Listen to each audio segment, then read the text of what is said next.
សួស្តីអ្នកស្ដាប់ជាទីមេត្រីសូមស្វាគមន៍មកកាន់កម្មវិធី podcast អថាកំបាំងប្រាសាទបុរាណជាមួយនាងឃ្យុងសុជាតានៅថ្ងៃនេះយើងមានកិត្តិយសយ៉ាងខ្លាំងដែលបានអញ្ជើញលោកគ្រូសារឿនដែលជាអ្នកជំនាញខាងប្រវត្តិសាស្ត្រនិងការរុករកដើម្បីមកជជែកគ្នាអំពីប្រធានបទដ៏គួរឲ្យជក់ជាតិមួយបាទសួស្តីសុជាតានិងប្រិយមិត្តអ្នកស្ដាប់ទាំងអស់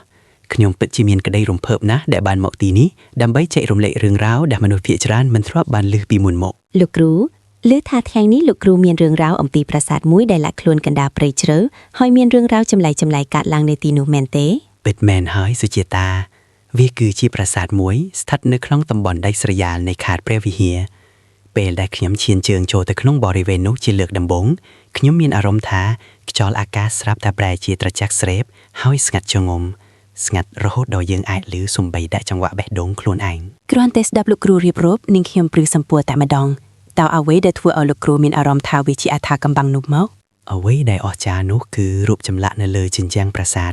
វាមិនមែនជារូបទេវតាឬសត្វក្នុងទេវកថាធម្មតាទេប៉ុន្តែវាហាក់ដូចជាផែនទីតារាសាស្ត្រដ៏ស្មុគស្មាញមួយដែលតម្រឹមយ៉ាងឥតភុកឈុកទៅនឹងក្រុមតារានិគមលើមេឃហាក់ដូចជាបុព្វបុរសយៀនចង់ប្រាប់អ្វីម្យ៉ាងដល់យៀនចឹងផែនទីតារាសាស្ត្រលើជញ្ជាំងថ្មអស្ចារ្យមែនទែន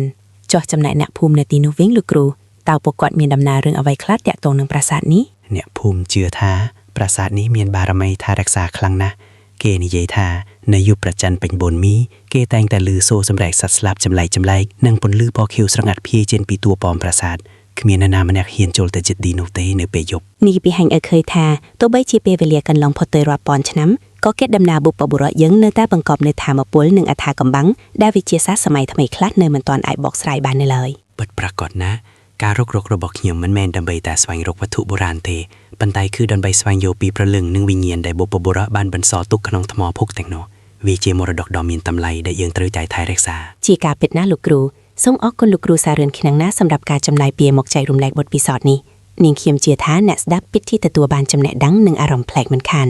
បាទសូមអរគុណសុជាតាដែលបានផ្ដល់ឱកាសឲ្យខ្ញុំសង្ឃឹមថាអ្នកស្ដាប់នឹងបន្តស្រឡាញ់និងសិក្សាពីប្រវត្តិសាស្ត្រខ្មែរយើងបន្ថែមទៀតចា៎ហើយសម្រាប់មិត្តអ្នកស្ដាប់កុំភ្លេចរងចាំតាមដានកម្មវិធីរបស់យើងនៅសប្ដាហ៍ក្រោយទៀតតើនឹងមានអថាកំបាំងអ្វីថ្មីទៀតសូមជម្រាបលា